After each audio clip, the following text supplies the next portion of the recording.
खुद्दार नगर में अगर गाड़ी उस वक्त तो टाइम पे आ जाती तो एक झोपड़ा भी नहीं जलता था, लेकिन 35 मिनट गाड़ी लेट आने की वजह से वहां पे 6 घर जलकर खाक हो गए। तो हम लोग आयुक्त तो लोक न्यायालय हाई कोर्ट तक जाएंगे ये व्यक्ति के खिलाफ में। वो साइको है, वो कभी भी शहर के लिए बहुत बड़ा नुकसान हो सकता है हमारे लिए।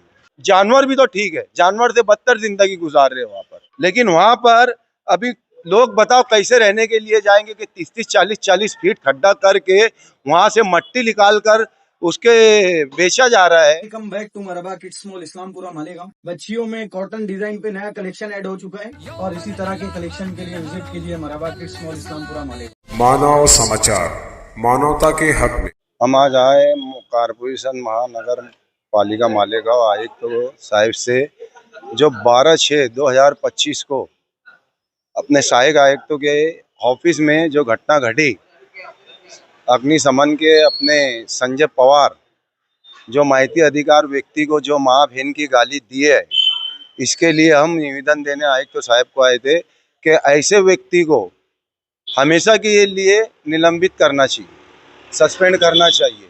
इससे पहले भी लेडीज के साथ में उसने ऐसे अपशब्द लफ्ज भाषा बोलकर 2 बार सस्पेंड हो चुका है। अगर कहीं आग लगती है कॉल करो, कॉल उठाता नहीं है, लाइन पे कॉल करो तो 3 रिंग जाने के बाद 4थी रिंग में फोन उठता है। अभी हमारे वार्ड में खुद जल्दी की बात है, 2 महीने 3 महीने पहले की बात है, आग लगी थी खुद्दार नगर में। अगर गाड़ी उस वक्त तो टाइम पे आ जाती तो एक झोपड़ा भी नहीं जलता था, लेकिन 35 मिनट गाड़ी लेट आने की वजह से वहां पे 6 घर जलकर खाक हो गए। यही सवाल हमारे वार्ड के लोगों ने और हमने किए थे, तो हमको भी इसी तरीके की भाषा बोलकर और ये बोलकर बोला गया था कि तुमने हमारी जाति पे से गाली दिए, झूठा आरोप लगाने की वो व्यक्ति कोशिश करता है। तो ऐसे व्यक्ति को जो अपनी जाति का गलत फायदा उठाए, संविधान में सबको बराबरी का हक दिया गया है।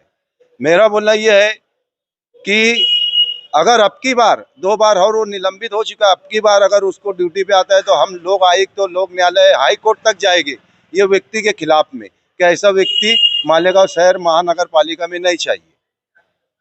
क्या आश्वासन ये कमिश्नर साहब ने तो ये बोला है अभी कि हमने अभी उसको निलंबित किया है, लेकिन कब तक किया है, हमेशा के लिए किया है कि 2-4-8 दिन के लिए किया है, ये खुलासा नहीं बोल रहे वो।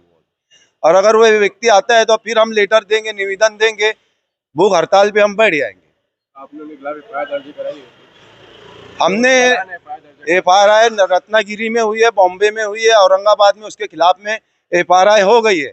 यहाँ के जो व्यक्ति है उनके पास वो गया, उसके बच्चों को लेकर गया, गिड़गिड़ाया, रोया धोया, उनके पैर पकड़ लिया, लेकिन हर बार यही करता है, वो गाली देने के बाद माफी मांगता है। ऐसा नहीं होना चाहिए मालेगांव शहर में कि गाली दे दे और उसके बाद माफी मांगे।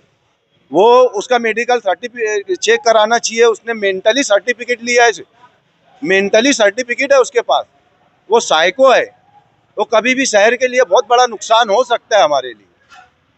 तो ऐसे व्यक्ति को नहीं, मालेगांव महानगर पालिका से सस्पेंड करना चाहिए, और सस्पेंड नहीं किए तो हमारा अगला कदम जो है शायद बहुत अलग तरीके का रहेगा। हमारे साथ में जो बाहर के लोग हैं, जो कार्यकर्ता है, जो माहिती अधिकार के जो कार्यकर्ता, RTI के जो कार्यकर्ता है, वो भी आने वाले हैं मालेगांव, और वो भी यहाँ पर आकर आंदोलन धरना करने वाले हैं। उन्होंने अभी हमको बोला है कि आप निवेदन दो और उनको एक लेटर दो, अगर सस्पेंड नहीं किए तो उसके बाद आंदोलन और धरने का हम एक पुलिस प्रशासक को इनको सब लेटर देकर यहाँ धरना आंदोलन करेंगे। दूसरा विषय ऐसा है, अभी आयुक्त तो साहब को हमने बोले कि जो 11,000 कॉलोनी है, ये हमारी जिम्मेदारी है, इसको कैसे करना, वहाँ पर देखभाल करने का हमारी जिम्मेदारी। अभी ये देख रहे हैं, ये जो है ये इसको 1,25,00,000 रुपया हमारी बॉडी में फंड दिया गया था कि खिड़की दरवाजे लगाने का, वहाँ खिड़की दरवाजा बाकायदा लगाया गया। और जो चौराहे पे, रोड पे, इधर उधर जो गरीब लोग बसे हैं, जिनको रहने के लिए घर नहीं है, ये उनको दे दिया जाए। लेकिन वहाँ पर अभी लोग बताओ कैसे रहने के लिए जाएंगे कि 30-30 40-40 फीट खड्डा करके वहाँ से मट्टी निकाल कर उसके बेचा जा रहा है। तो कैसे बताओ मेरे को, कैसे लोग जाएंगे वहाँ पे खिड़की दरवाजे चोरी हो गई। महानगर पालिका का वहाँ पर वॉचमैन नहीं है, सिक्योरिटी गार्ड नहीं है, हाँ, महसूल का कोई नेतृत्व नहीं है, बाकायदा बड़े बड़े डंपर भर के रोड से निकल रहे हैं, सबको मालूम है। तो ये क्यों नहीं रुक रहा है ये सिलसिला? अगर ये भी नहीं रुका तो हम इसके लिए भी आगे के लिए कार्रवाई करेंगे। हम लोग आयुक्तों में भी जाएंगे और मंत्रालय भी जाएंगे। आपके पास जानकारी है कि मट्टी कौन निकाल रहा है? जमीन माफिया, रेती माफिया जो है वही लोग निकाल रहे हैं मट्टी। ये सब मालूम है प्रशासन को कौन निकाल रहा है कौन नहीं निकाल रहा है। क्या रोड से बढ़ रहा है? डंपर ट्रैक्टर रोड ही से जाते हैं ना, वो तो उड़ के जाते नहीं है। तो प्रशासन क्या कर रहा है? प्रशासन ने इस पे ध्यान देना चाहिए। कई बार कंप्लेन हुई है, कई बार अर्जी भाड़ा की है वहां के लोगों ने। ये रुक क्यों नहीं रहा सिलसिला, क्या वजह है? कॉलोनी में कई तकालीफ का सामना लोगों को करना पड़ता है, उसके ऊपर आपको कुछ बताया है? बिल्कुल, हमारा तो बार बार यही बोलते हैं कि वहाँ पे जो लोग रह रहे हो जानवर के जैसी जिंदगी गुजार रहे हैं। वहाँ पर कुत्ता गोली, नशा आवर्ची, ड्रग्स बेचने वाले दुनिया भर के लोग हैं। वहाँ पे एक पुलिस स्टेशन बनना चाहिए। हमारे शहर के जो एसपी है, जिला एसपी को उस चीज पे ध्यान देना चाहिए। अभी हम एसपी साहब को भी निवेदन देने वाले हैं, लेटर देने वाले हैं कि ये सब चीज के बारे में साहब वहाँ पर ध्यान देना चाहिए। और हमारी विनंती है मालेगांव शहर के अवाम की और वहाँ की अवाम की दुख भरी। वहाँ पर मैं तो बोलता हूँ कि जानवर भी तो ठीक है, जानवर से बदतर जिंदगी गुजार रहे हैं वहाँ पर। तो मेरे प्रशासन से, पुलिस डिपार्टमेंट से यही गुजारिश है कि ध्यान देना चाहिए। और ये सिलसिला क्यों नहीं रुक रहा है? नशा आवर चीज इतनी तेजी से बिक रही है, जिसका जो मन चाहे हो रहा है शहर में, तो क्राइम रुकना चाहिए, मेरा ये बोलना है।